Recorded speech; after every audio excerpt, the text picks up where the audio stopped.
If someone had told me 10 years ago, when I was a gangly 17-year-old hiding behind a book at a loud barbecue, that Liam's older brother would one day become the axis my entire world tilted on, I would have laughed. Not a real laugh, but the dry, papery sound of disbelief I reserve for things too ridiculous to contemplate. Cole was not a person in my world.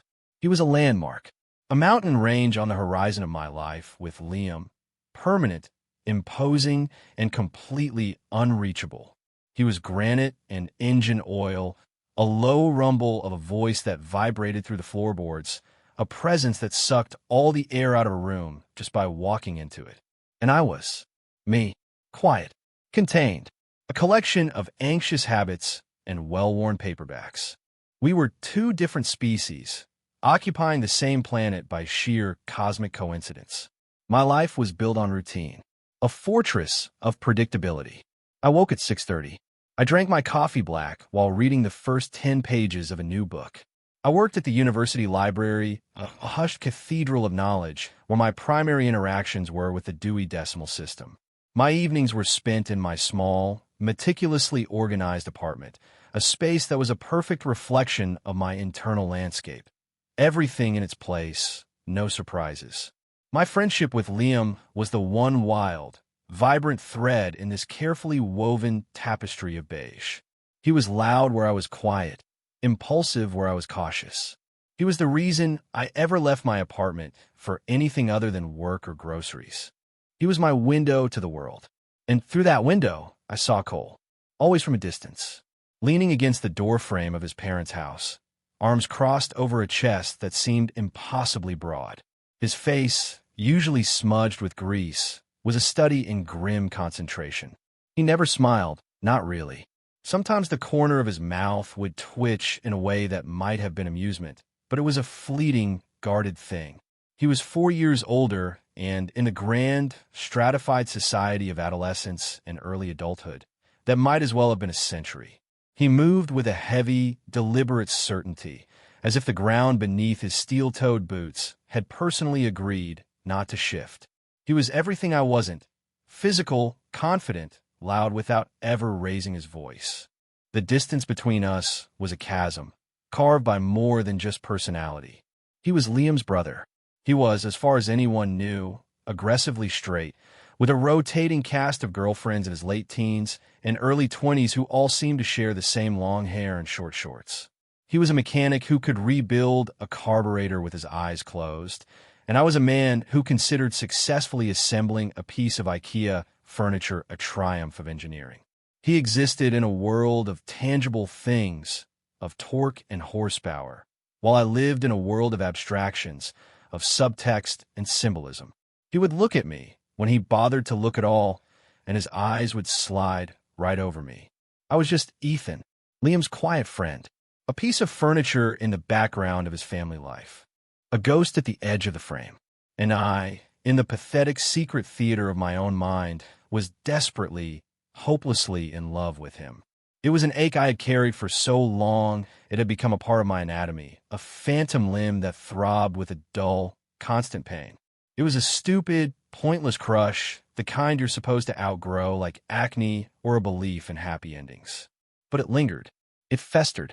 It became this hidden, shameful thing I tended to in the quiet of my apartment, replaying the handful of terse, monosyllabic conversations we'd had over the years. Each gruff "hey" or "pass the salt" was a jewel I would turn over and over in my hands, trying to find a facet of warmth, a glimmer of something that wasn't just polite indifference. There was never anything there. The distance was absolute. Then Liam announced he was leaving, not just moving across town. He got a job offer in Germany, a 2-year contract designing park layouts for the city of Berlin. It was an incredible, life-changing opportunity for him. For me, it felt like a death sentence. The news landed like a stone in my stomach, and the carefully constructed walls of my routine suddenly felt like a prison. Liam was my tether to the outside world, and that tether was about to be cut. "You have to help me clear out the garage before I go," he'd said, oblivious to the panic blooming in my chest. "It's full of 20 years of our junk. Mom wants it gone. It'll be like one last hurrah. A weekend of dust and bad music for old time's sake, the garage. His parents' garage. Cole's garage. It was his domain, the place he worked on his truck, the source of the constant scent of gasoline and metal that clung to him. The thought of spending a weekend there, in his space, felt like volunteering to be tortured. But I couldn't say no to Liam. I never could. So I agreed. I packed a weekend bag, my stomach a churning sea of dread and a tiny, treacherous flicker of anticipation. This was the disruption, the external event, hurtling towards my quiet life like an asteroid. It was the beginning of the end of my carefully managed peace. The first day was a blur of supervised chaos. With Liam there as a buffer, it was almost bearable. He filled the space with loud music and constant chatter, assigning me to sort through boxes of old-school projects and forgotten toys while he and Cole tackled the heavier things. Cole was a silent, efficient machine. He moved with an economy of motion, lifting engine blocks and heavy tool chests as if they were made of cardboard. He didn't speak to me. He barely acknowledged me. I was a shadow, just as I'd always been, and I was almost grateful for it. It allowed me to watch him unnoticed. I watched the muscles in his back bunch and release under his grease-stained t-shirt. I watched the methodical way he organized tools on his workbench, his large, calloused hands surprisingly precise. I watched the deep line of concentration between his brows as he diagnosed a problem with a rattling lawnmower engine. He was a puzzle I'd spent a decade trying to solve from a distance, and now, seeing the pieces up close, I felt more lost than ever. Then, on Saturday morning, the bottom fell out of my world. Liam's phone rang. It was his girlfriend, Chloe. She'd been in a fender bender on the highway. She was fine, just shaken up, but her car was a mess. He had to go. Of course he had to go. "I am so sorry, man," he said, pulling me into a tight hug that felt entirely too final. "This is the worst timing." He turned to his brother, who was wiping his hands on a rag, his expression unreadable. "Cole, you guys can finish up, right?" Just the last few sections. Cole gave a curt nod. "Go. We'll handle it." And just like that, Liam was gone. The sound of his car fading down the street was like the last tick of a clock before an explosion. The silence he left behind was immense, a physical presence in the cavernous garage. It was just me and him. The air grew thick, heavy. The space, which had seemed so large and cluttered just moments before, suddenly felt claustrophobic, shrinking until it was just the few feet of oil-stained concrete that separated us. I could hear my own heart, a frantic, trapped bird beating against my ribs. We were alone. The buffer was gone. We were forced into a proximity that felt both terrifying and sacred. The silence stretched, thin, and brittle. I expected him to tell me to leave, to say he could handle it himself. Instead, he just grunted and gestured with his chin toward the stack of paint cans in the corner. "Start with those. Check if any are still good." His voice, without Liam's chatter to soften it, was rougher, deeper. It seemed to vibrate right through me. I nodded, unable to form words, and went to the corner. We worked. We didn't speak. The only sound were the scrape of boxes on concrete, the clank of metal tools, the rustle of old tarps. But it was a different kind of silence now. It wasn't empty. It was charged, full of everything that had never been said between us. Every hour felt like a day. Every minute was a tightrope walk over that chasm I'd spent a decade staring into. And I had the terrifying feeling that I was about to fall. Working in that shared silence, I started to see things. The world resolved from a blurry, distant landscape into sharp, painful focus. I saw the fine, white lines of a scar that cut across his left eyebrow, a detail I'd never been close enough to notice. I saw the way his t-shirt, a faded gray, was worn thin across his shoulders, the fabric stretched taut over the hard muscle there. There was a tattoo of a coiled snake on his inner forearm, its scales intricate and dark, that was usually hidden by his sleeves. I saw that his knuckles were a geography of old wounds, scarred, calloused, perpetually scraped. These hands had fixed 1,000 broken things, and they looked like it. He wasn't a granite statue. He was a man, a tired man.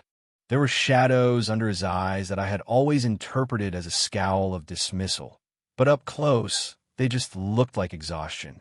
deep bone-weary fatigue. He moved with purpose, but there was a heaviness to it now that I hadn't perceived from afar. The arrogance I had projected onto him was just quiet, a deep, settled quiet that might have been loneliness.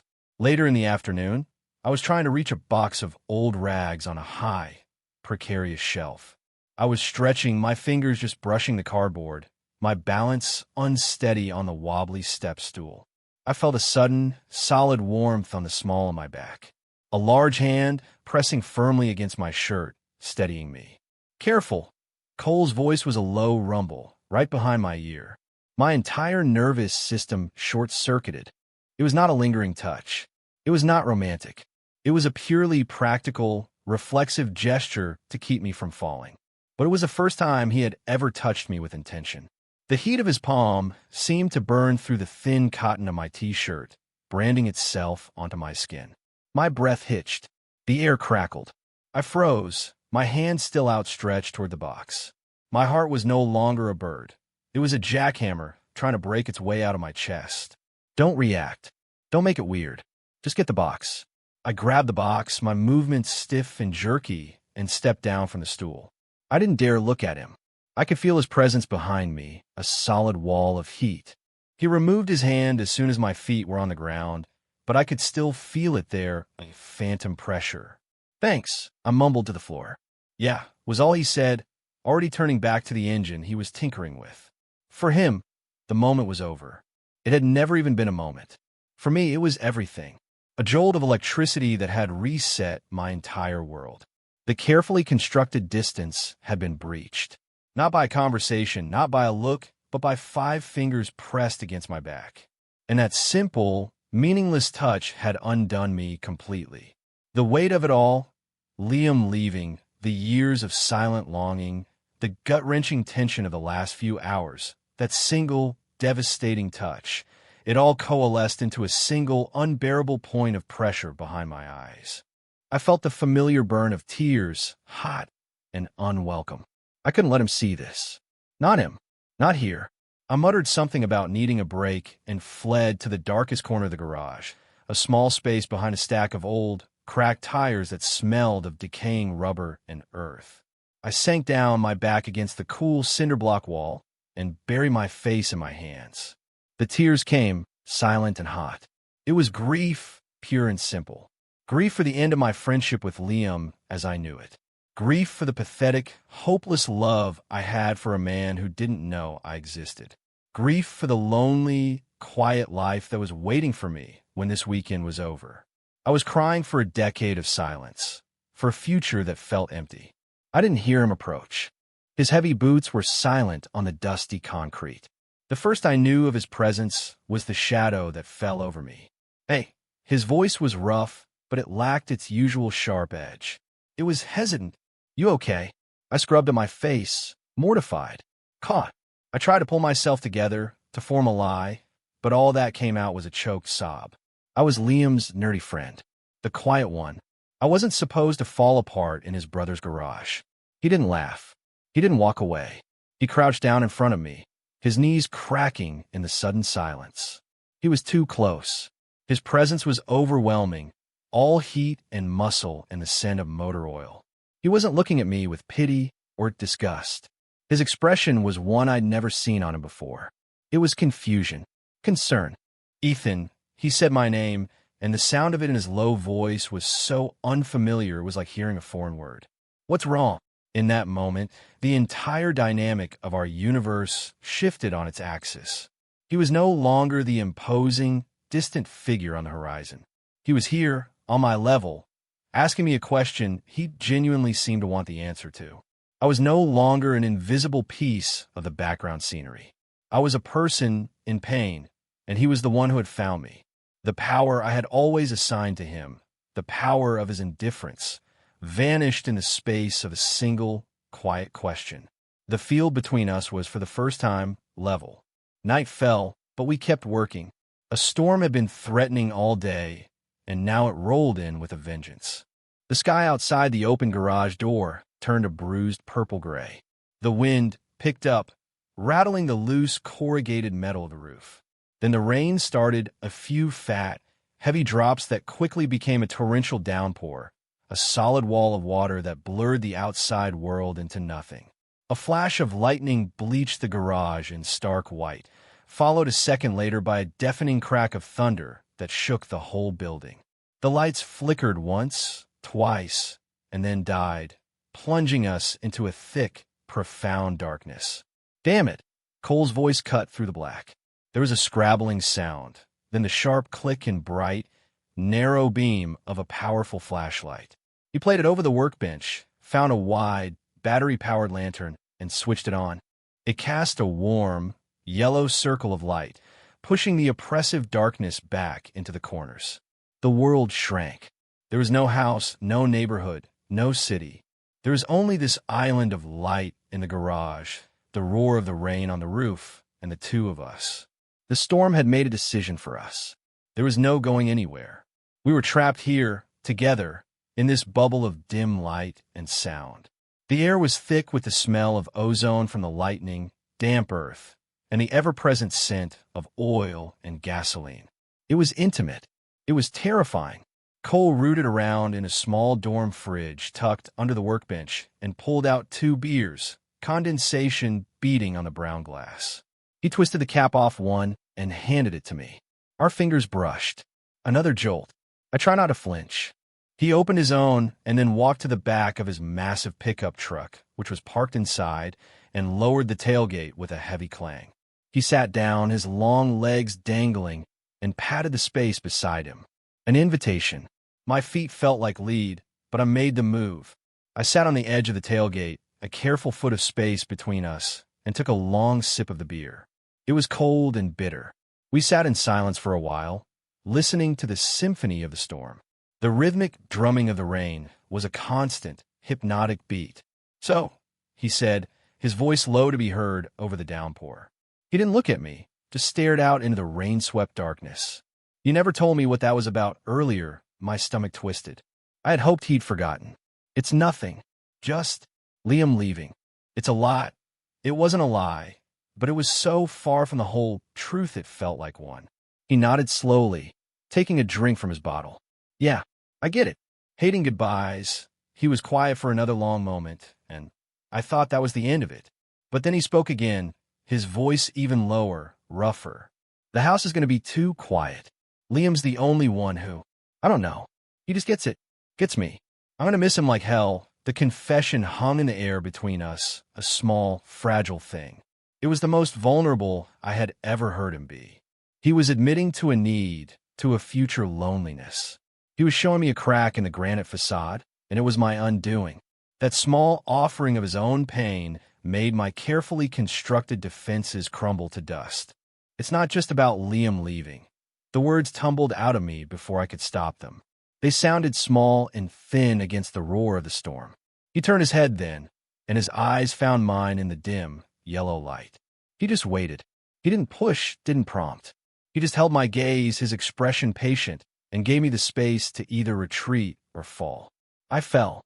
"It's hard," I said, my voice barely a whisper. "Being here, in this garage, with you." There it was. Not everything, but enough. More than enough.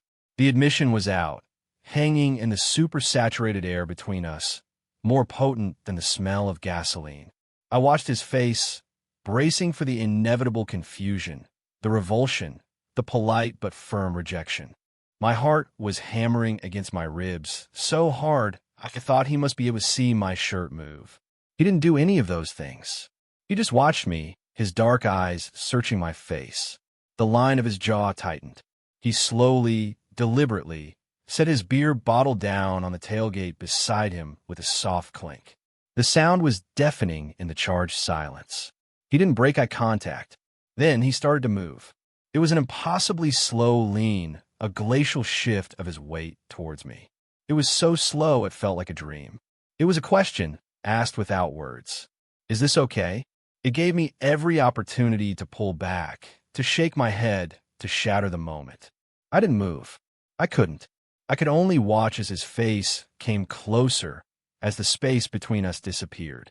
I closed my eyes. His lips were not what I expected. I had imagined something hard, demanding, but they were soft, hesitant. The first contact was just a gentle pressure, a question. There was the slight scratch of his evening stubble against my skin, a foreign, electrifying texture. He tasted of beer and rain and something else, something that was just him. I leaned into him, a silent answer, and the pressure deepened. His hand came up, not to my neck or my hair, but to my jaw, his callous thumb stroking gently along the bone. It was a touch that was both grounding and dizzying. It wasn't a kiss of frantic passion. It was a kiss of discovery. It was slow and careful, and in the heart of the storm, under the dim yellow light, it felt like the most honest thing that had ever happened to me. I woke with a start, my neck stiff. A pale, gray light was filtering in through the garage's grimy windows. The storm had passed. The only sound was the steady drip of water from the eaves. For a moment, I was disoriented, my mind a fog. Then it all came rushing back. The rain, the conversation, the kiss. We had kissed for what felt like hours, a series of slow, searching explorations in the dark. We hadn't said another word. When the exhaustion finally became too much, he had simply pointed to the dusty couch in the corner, and I had collapsed onto it, falling into a deep, dreamless sleep, the ghost of his touch still tingling on my skin. I didn't know where he had slept.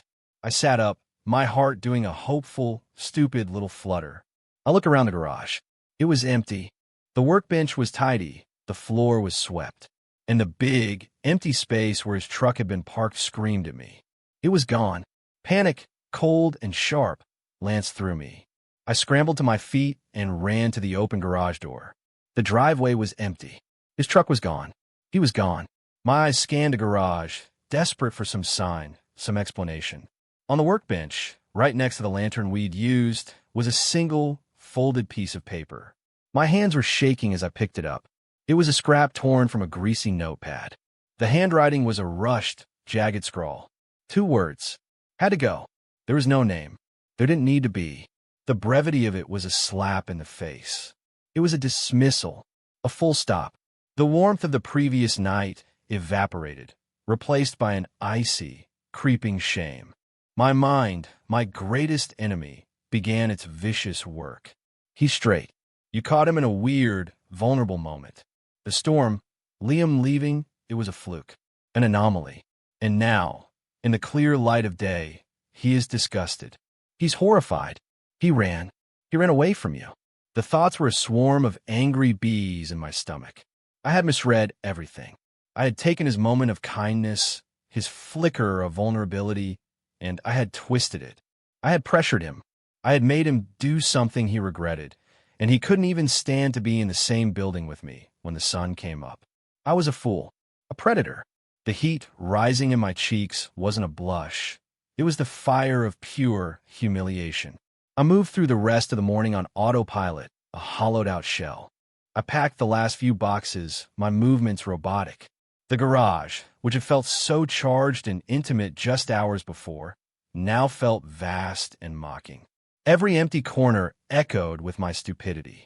The smell of oil and rain was no longer intoxicating. It was the scent of my own foolishness. I worked until every last box was labeled and stacked, needing the physical exhaustion to numb the emotional agony. I drove home to my apartment, the silence in the car a roaring condemnation. I texted Liam. Garage is done. Everything's packed. He replied almost immediately with a string of grateful emojis and a promise to buy me 1,000 beers when he got back from Germany. He was oblivious. The world was still turning, but mine had ground to a halt. The first day of silence was torture. I checked my phone every 5 minutes, my thumb hovering over Cole's contact information, a number I only had for emergencies. My finger ached to type out a message. Are you okay? Was last night a mistake? But I couldn't. What if he confirmed my worst fears? What if he replied with a cold, terse message telling me to forget it ever happened? The silence, as painful as it was better than that kind of certainty. The second day was worse. The frantic anxiety congealed into a heavy, leaden despair. He wasn't going to call. He wasn't going to text. It was over. The brief, beautiful connection I had felt was a figment of my imagination. My old life, my quiet, solitary life rushed back in to claim me. But it was different now. My meticulously ordered apartment no longer felt like a sanctuary. It felt like a prison cell. The solitude I had once cultivated as a shield was now just loneliness. A profound, aching loneliness that was shaped exactly like him. His absence was a physical presence in my apartment, a ghost that sat in my empty armchair and followed me from room to room. The chasm between us was back, wider and deeper than ever before. And this time, I knew with sickening certainty that I was the one who had dug it.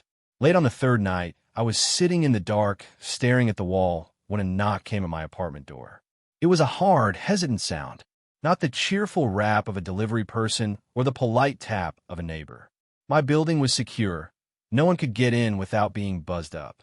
My heart seized in my chest. It was an impossible thought, but it was the only one I had. I walked to the door, my legs unsteady. I looked through the peephole, and the world tilted. It was him, Cole. He was standing in the brightly lit hallway of my apartment building, looking completely out of place. He was soaked, his dark hair plastered to his forehead, his t-shirt clinging to his chest. It had started raining again. He wasn't looking at the door, but at the floor, his hands shoved deep into the pockets of his jeans. He looked lost, wrecked, like he had been driving for days and had finally run out of road right here at my doorstep. My hand trembled as I unlocked the deadbolt. I opened the door. He looked up, and his eyes met mine. They were bloodshot, shadowed with exhaustion. The confidence, the granite certainty, it was all gone. In its place was a raw, naked vulnerability that mirrored my own. We just stood there for a long moment, the silence stretching between us, thick with everything that had happened and everything that hadn't. "I'm an idiot," he said, his voice a low, rough rasp. It wasn't an apology. It was a statement of fact. I didn't know what to say, so I just stepped back, opening the door wider. An invitation. He hesitated for a second, then walked inside, bringing the smell of rain and wet asphalt into my small, quiet space. He stood awkwardly in my tiny entryway, dripping onto the mat, looking like a caged bear. He wouldn't look at me. "I freaked out," he said to the floor. "I woke up, and you were there, sleeping on that piece of crap couch, and it was real. And I ran. It's what I do." He finally lifted his head, and his gaze was pleading. "It wasn't because of you. Not like that. It wasn't because I was disgusted or anything. It was because I wasn't my breath caught in my throat. I've spent the last 3 days driving in circles," he continued, his words coming faster now, tumbling over each other, trying to make it make sense in my head, trying to put it back in a box. I've never, not with a guy. I didn't know there was something that could even happen." He dragged a hand through his wet hair, a gesture of pure frustration. "And nothing I came up with worked. None of the excuses. None of the logic. It doesn't make any sense. But the only thing that feels worse than how confused I am right now is not being with you. The last 3 days were the longest damn year of my life. It was the messiest, most chaotic, most beautiful confession I had ever heard." He wasn't offering me certainty or easy answers. He was offering me his confusion, his fear, his honesty. He was showing me the man behind the mountain range, and he was just as lost as I was. I went to the bathroom and came back with a towel. I handed it to him. Our fingers brushed, and this time, neither of us pulled away. He took it, drying his face and hair with rough, jerky movements. He was still standing in the hallway, a giant, uncertain presence who had crossed a vast distance to end up in my home. He looked at me, the towel clutched in his hand. "Can I stay?" he asked, and the question was so quiet, so freighted with meaning, almost buckled my knees. He wasn't asking for a place to sleep. He wasn't asking for sex. He was asking for sanctuary. He was asking to stop running, to stop driving in circles. He was asking if he could just be here, in my space, with me. My own fear was a cold knot in my stomach. This was real. This was happening. The dream I had nurtured in secret for a decade was standing in my hallway, dripping rainwater on my floor, and asking for a place in my life. It was the most terrifying, wonderful thing I could imagine. "Yes," I said. The word was small, but it felt like the biggest thing I had ever built. It felt like a foundation. "Yes, you can stay The change was not instantaneous. It was a slow, quiet dawn after a long, stormy night. The first few days were a hesitant dance of two solitary people learning to share space. He slept on my couch, a mountain of limbs and blankets that made my small living room feel even smaller. We talked for hours. We unspooled years of assumptions and misunderstandings. He told me he'd always been a little intimidated by my quiet, by the way I seemed to live so comfortably inside my own head. He'd mistaken my shyness for judgment. I told him I'd always been terrified of his confidence, his physicality, mistaking his reserved nature for arrogance. We had been two people observing each other through thick, distorted glass, each inventing a person who didn't really exist. Slowly, the glass dissolved. One morning, about a week after he'd shown up at my door, I came into the kitchen to find him already there, standing in front of my tiny coffee maker, looking at it with the same intense concentration he gave a failing engine. He was wearing a pair of my gray sweatpants, which were comically short on him, and no shirt. My heart did a familiar, painful lurch at the sight of his bare back, the landscape of muscle and skin I had only ever glimpsed. But the pain was different now. It wasn't the ache of longing, but the sharp, sweet pang of presence. This was real. He was here. "I can't figure this thing out," he grumbled, turning to look at me. I walked over and showed him how to work the machine, my arm brushing against his as I reached for the carafe. The contact was easy, natural. There was no jolt of panic, no system failure. Just a quiet, humming warmth. We stood side by side, waiting for the coffee to brew, the silence comfortable, domestic. It was a simple, mundane moment, but it felt more profound than any grand, romantic gesture. This was intimacy, not the frantic, breathless passion of movies, but the steady, quiet rhythm of a shared morning. A few months later, his toothbrush was a permanent fixture in the cup next to mine. His heavy work boots had a designated spot by the door. My meticulously organized apartment was now beautifully cluttered with his existence. A stray socket wrench on a coffee table. A well-worn flannel shirt draped over my reading chair. A dog-eared copy of a car magazine tucked in my bookshelf between literary classics. My fortress of solitude had been breached, and I had never felt safer. We fell into a routine that was ours. Evenings were spent on the couch, not always talking, but just existing in the same space. He would be cleaning a piece of machinery on a tarp on the floor, the metallic clicks and scrapes a soothing counterpoint to the rustle of pages as I read. Sometimes I would look up from my book and just watch him, his brow furrowed in concentration, his large hands so surprisingly gentle with the intricate parts. He would feel my eyes on him and look up, and the corner of his mouth would twitch into that small, private smile that I now knew was just for me. Sleeping next to him was a revelation. The first night he moved from the couch to my bed, I lay awake for hours, rigid with a kind of joyful terror.